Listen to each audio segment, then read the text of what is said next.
În această lecție vom rezolva câteva exerciții cu înmulțirea numerelor naturale. Un prim exercițiu, foarte simplu, aflați numărul de 24 de ori mai mare decât 587. Întotdeauna când trebuie calculat un număr de atâtea ori mai mare decât alt număr, avem de efectuat operație de înmulțire. Așadar avem de efectuat înmulțirea 24 ori 587. Preferăm, când aranjăm numerele unul sub altul, prima dată să scriem numărul format din mai multe cifre. Folosim proprietatea înmulțirii de a fi comutativă.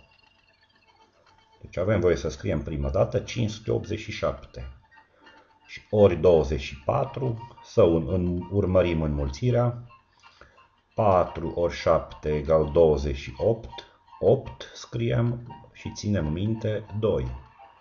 4 ori 8 este 32 și cu 2 din minte 34. Scriem 4, ținem 3 minte. 4 ori 5 obținem 20 și cu 3 din minte 23. Trecem la înmulțirea cu 2. 2 ori 7 obținem 14, scriem 4 și 1 ținem minte.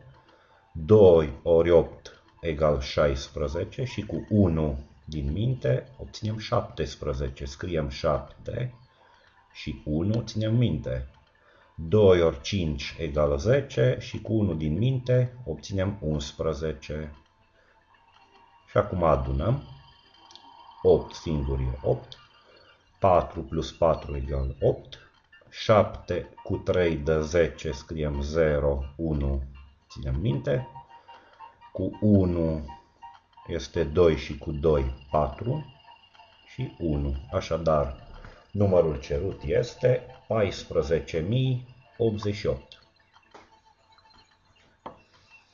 Un alt exercițiu. Dacă xy cu bară egal 96, calculați xy.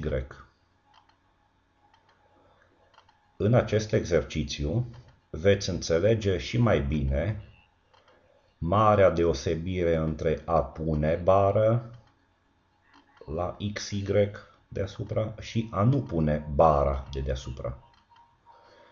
XY cu bară înseamnă un număr de două cifre, în acest exercițiu numărul 96, iar XY, deci ceea ce se cere să calculăm, înseamnă de fapt o înmulțire, înmulțirea dintre X și Y, doar că nu mai apare punctul, semnul operației de înmulțire.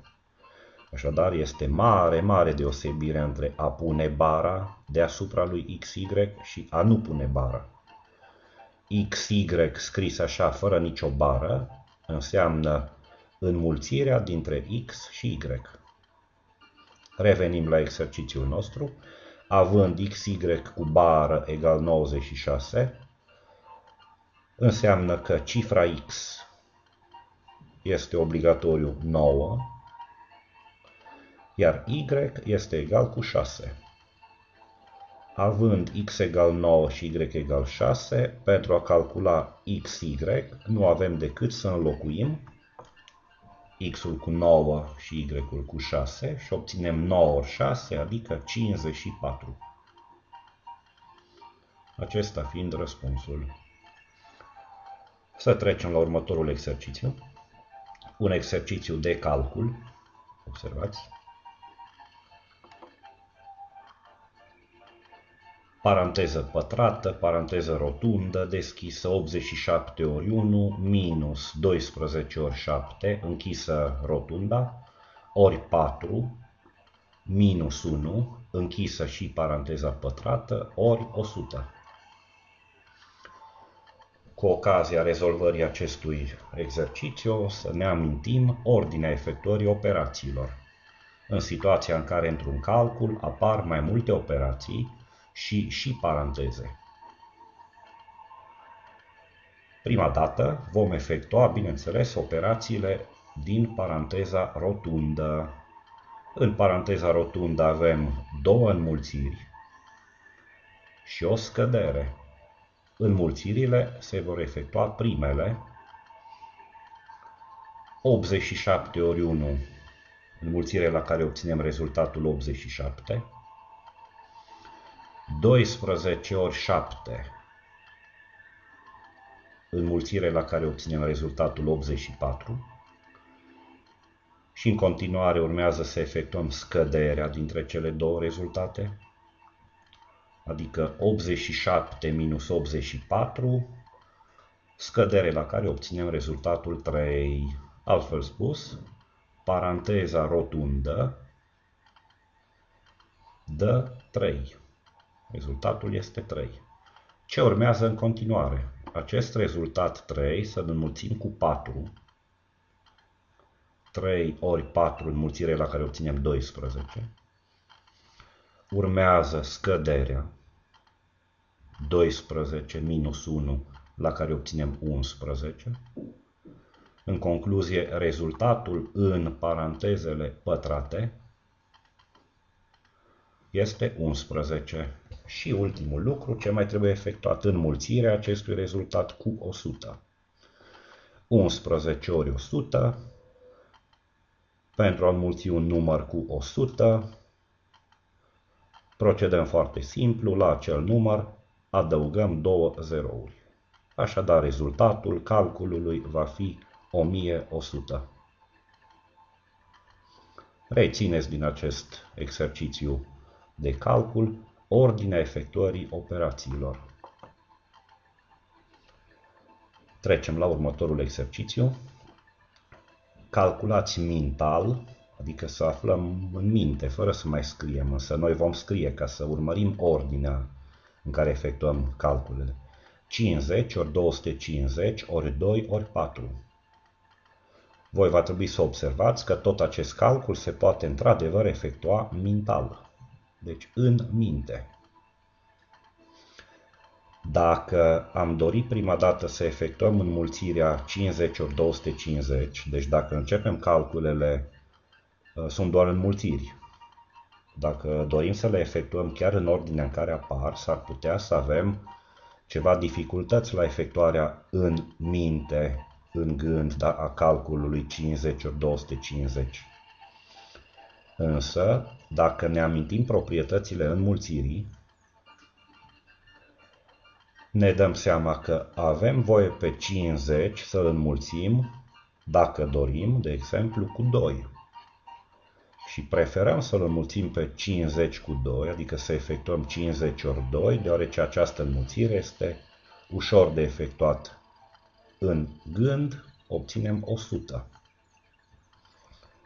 În continuare, 250 ori acest factor 4, și această înmulțire ușor de efectuat în gând, 250 ori 4, obținem rezultatul 1000.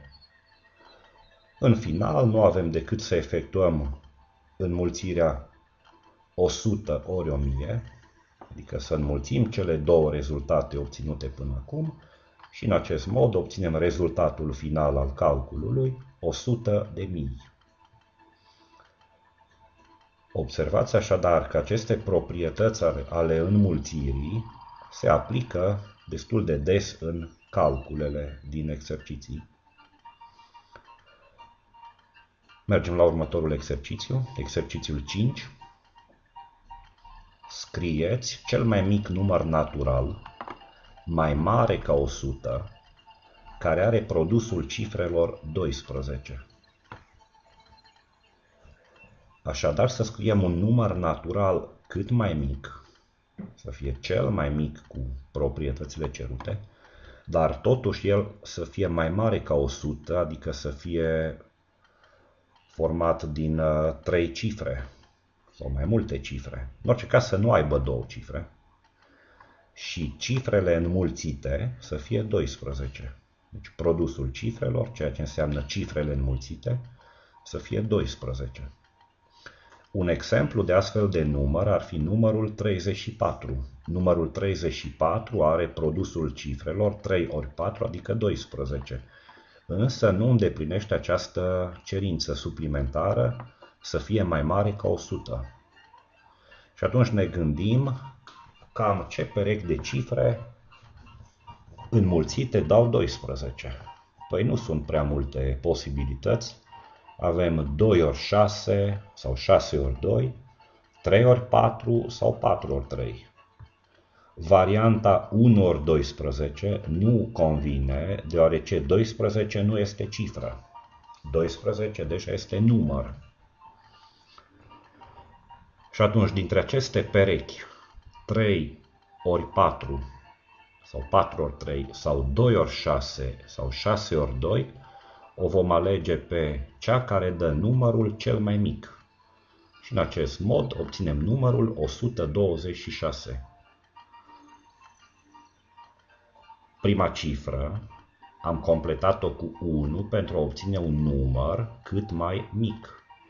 Și următoarele două cifre, 2 și 6, sunt acele cifre care înmulțite dau 12, dar care ne asigură că numărul găsit este cel mai mic cu această proprietate.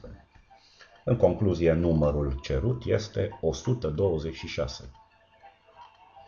Probă, produsul cifrelor, da, să-l calculăm. 1 ori 2 ori 6. Obținem rezultatul 12. Trecem la următorul exercițiu. Arătați că produsul oricăror două numere naturale consecutive este par. Adică să arătăm că dacă înmulțim orice două numere naturale consecutive, obținem întotdeauna un rezultat cu soț. Cum ar fi în exemplul 4 ori 5, obținem rezultatul 20, care e cu soț. Sau 5 ori 6, obținem rezultatul 30, care de asemenea este cu soț. Noi trebuie să arătăm, să dovedim acest lucru pentru oricare două numere naturale consecutive. Păi să spunem că notăm numerele cu X și cu Y. X și Y, da, sunt două numere, nu uităm, sunt consecutive. În ce privește aceste două numere naturale consecutive, avem două posibilități. Prima dintre ele ar fi ca numărul mai mic să fie par. Numărul X, da? Când am folosit notația X și Y pentru cele două numere, am subînțeles că ele sunt scrise în ordine crescătoare, deci X să fie numărul mai mic. Așadar, ne vom ocupa de situația în care numărul mai mic este număr cu soț. Ca în exemplul 6 și 7 să fie numerele, sau 14 și 15. Deci numărul mai mic să fie număr par. Un număr par, ori cu cât l-am înmulți, rezultatul nu are cum să fie decât tot număr par. Da? Deci un număr par, ori cu cât l-am înmulți, dă un produs par. Și am dovedit ceea ce trebuia pentru această situație. Situația în care numărul mai mic este par. Celălalt caz ar fi cazul în care numărul mai mic, X, adică să fie impar. Nu-i nimic dacă X este impar, următorul care e după el, numărul Y, adică va fi par. Ca în exemplele 7 ori 8 sau 19 ori 20, deci numărul mai mic să fie impar. Nu are importanță, deoarece numărul care urmează după el, imediat după el, va fi par. Și, concluzie, produsul X ori Y va fi de asemenea tot un număr par. Așadar, uite că am arătat că, indiferent care ar fi două numere naturale consecutive, produsul lor este întotdeauna par. Trecem la următorul exercițiu. exercițiul 7. Aflați toate perechile de numere naturale A și B pentru care A-3 ori B plus 3 egal 15.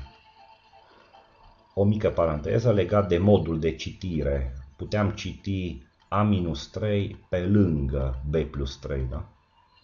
Deci acest pe lângă la noi înseamnă de fapt ori.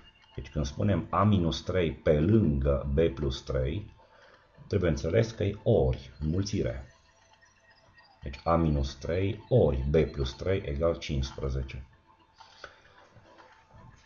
Pentru a da soluție acestei probleme, vom pleca de la perechile de numere naturale care să aibă produsul 15.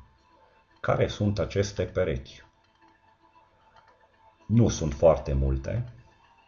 Avem posibilitățile 1 ori 15, obținem 15, sau 15 ori 1, sau 3 ori 5, sau 5 ori 3. Dacă ați fost atenți, ați observat că avem în total 4 situații, 4 cazuri și ne vom ocupa de fiecare pe rând. Prima situație. Paranteza A-3 să fie egală cu 1 și cealaltă paranteză, B plus 3, adică, să fie egală cu 15.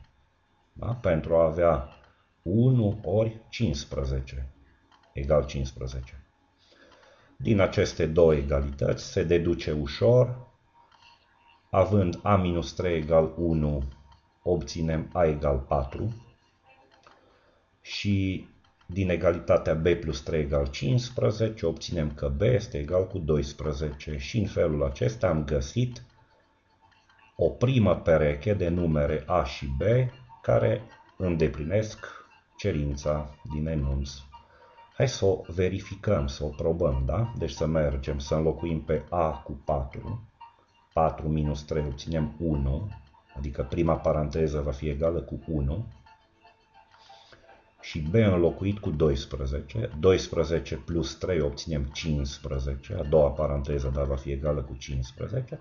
Și la înmulțirea 1 ori 15 obținem corect rezultatul 15. A doua situație.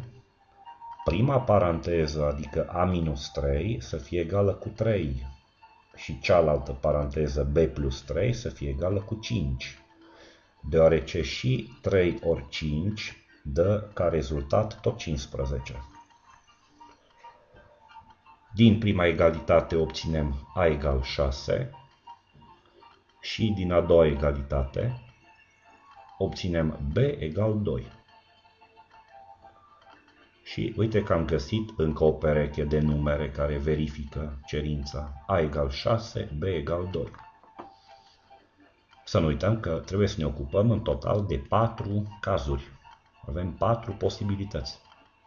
A treia posibilitate, al treilea caz, prima paranteză să fie egală cu 5, deci A-3 să fie egal cu 5, urmăriți, da? Prima paranteză să fie 5 și a doua paranteză să fie egală cu 3, pentru a avea iarăși 5 ori 3 egal 15.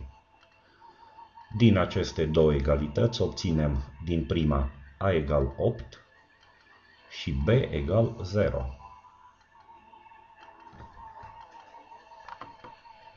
Și ultima posibilitate, prima paranteză A-3 să fie egală cu 15 și a doua paranteză, adică B plus 3, să fie egală cu 1. Prima egalitate ne conduce la A egal 18, însă din egalitatea B plus 3 egal 1, B nu va fi număr natural. Nu avem niciun număr natural care adunat cu 3 să dea rezultatul 1. Așadar, aceasta nu este soluție pentru problema noastră. În concluzie, din cele 4 situații, am obținut 3 soluții. Există 3 perechi de numere A și B care verifică această cerința din enunț.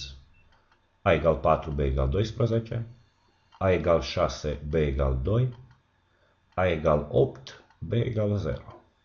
Dacă doriți, puteți verifica oricare dintre aceste perechi, să vă convingeți că, într-adevăr, sunt soluții. Mergem la următorul exercițiu, un exercițiu în care ni se cere să eliminăm niște paranteze, adică să scăpăm de niște paranteze. Aceasta înseamnă să eliminăm paranteze, adică să scriem fără paranteze. A mic, 5 ori paranteză n plus 8. Lucrul acesta se mai poate citi 5 pe lângă n plus 8. Este același lucru. Deci 5 pe lângă n plus 8. Ne amintim proprietatea înmulțirii de a fi distributivă față de adunare. Aceasta e proprietatea cu ajutorul căreia vom putea elimina parantezele. Fiecare termen din paranteză, în paranteză avem suma n plus 8 și această sumă trebuie înmulțită cu un număr din afară, cu 5. Fiecare termen, adică și n și 8, trebuie înmulțit cu acest 5. Și vom avea 5 ori n, înmulțire scrisă 5n, plus 5 ori 8, adică 40. Și acesta este rezultatul. 5n plus 40.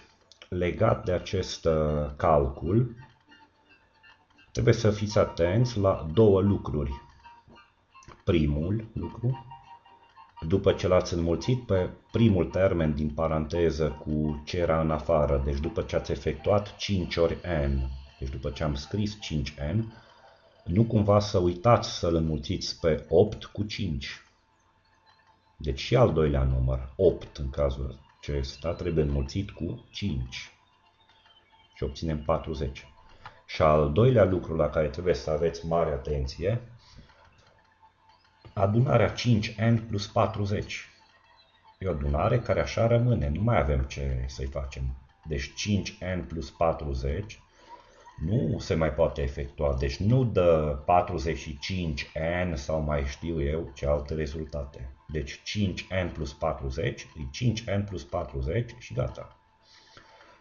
Am făcut ceea ce se cerea în enunț, adică am eliminat parantezele, am scăpat de paranteze.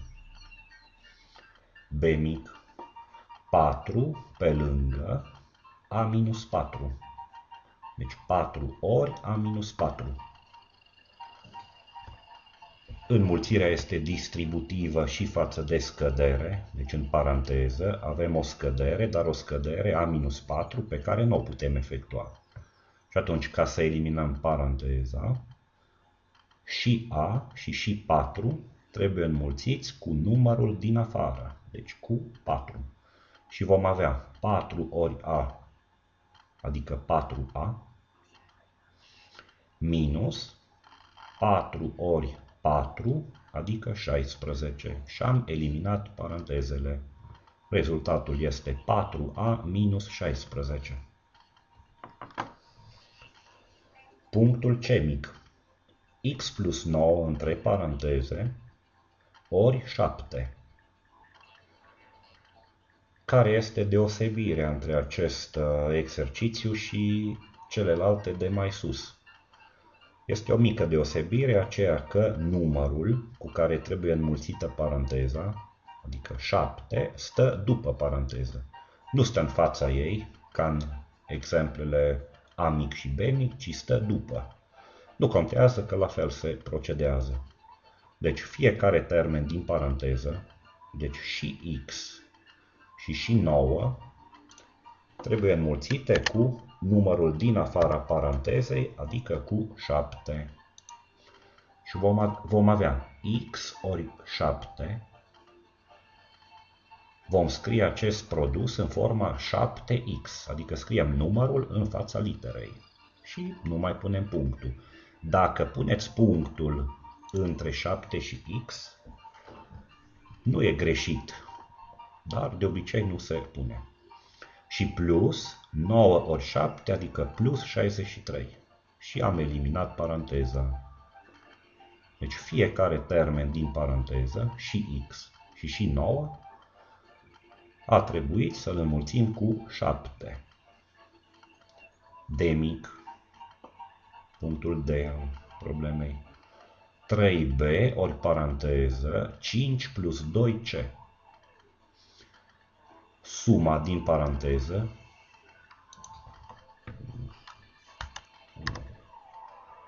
3 termeni să fie. Deci 3b ori paranteză 5 plus 2c minus 1. Ca să fie și cu 3 termeni.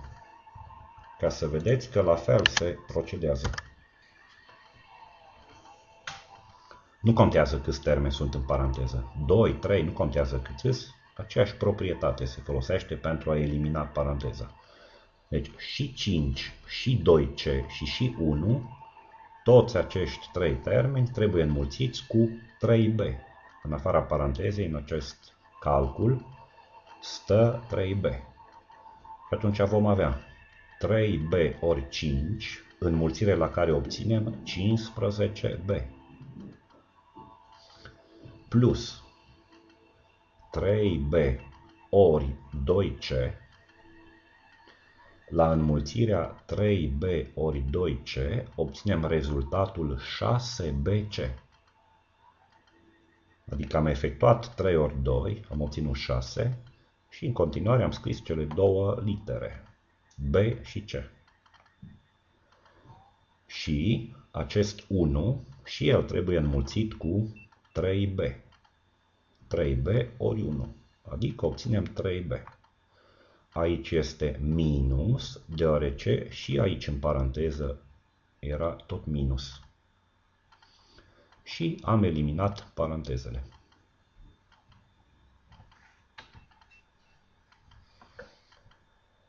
Trecem la următorul exercițiu. 9. Aflați în mai multe moduri câte picioare au toți câinii. O problemă de numărare. Deci vă cere în mai multe moduri câte picioare au toți câinii. Există un lucru care nu se dă în enunț. Presupunem că toți copiii știu că fiecare câine are câte 4 picioare. Vorbim numai despre câini întregi. Deci nu vorbim despre câini șchiopi. Păi, o modalitate cu care putem calcula numărul total de picioare ar fi, în primul rând, să vedem câți câini avem în total. 1, 2, 3, 4, 5. Deci sunt 5 linii. Și coloane sunt 11. Se poate verifica ușor 11 coloane. Atunci în total vom avea 11 ori 5, adică 55 de câini. Nu are, bineînțeles, nicio importanță culoarea câinilor. Nu contează că unii sunt maro și alții roz sau maro deschis. Și în continuare 55, adică numărul total de câini, ori 4. Pentru că fiecare câine are câte 4 picioare, 55 ori 4 și obținem 220 de picioare. În total, atâtea picioare au toți câinii. Da? Alte modalități de a calcula numărul total de picioare găsiți voi, deoarece sunt numeroase. Puteți, de exemplu, dacă doriți, vă dau câteva idei doar, aflați mai întâi separat câte picioare au câinii de culoare închisă, urmând în continuare să adunați cu numărul total de picioare al câinilor de culoare deschisă. Și sunt și alte modalități. Da? Puteți, de exemplu, afla câte picioare au în total câinii de pe primul rând și după aceea să înmulțiți cu numărul total de rânduri. Există și alte posibilități. Trecem la următorul exercițiu, exercițiul 10. Cu câte zerouri se termină numărul n egal 1 ori 2 ori 3 ori puncte, ori 30 ori 31 ori 32.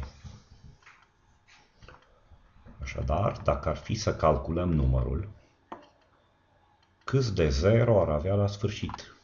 Aceasta se cere. Câte zerouri are în final? Cu câte zerouri se termină?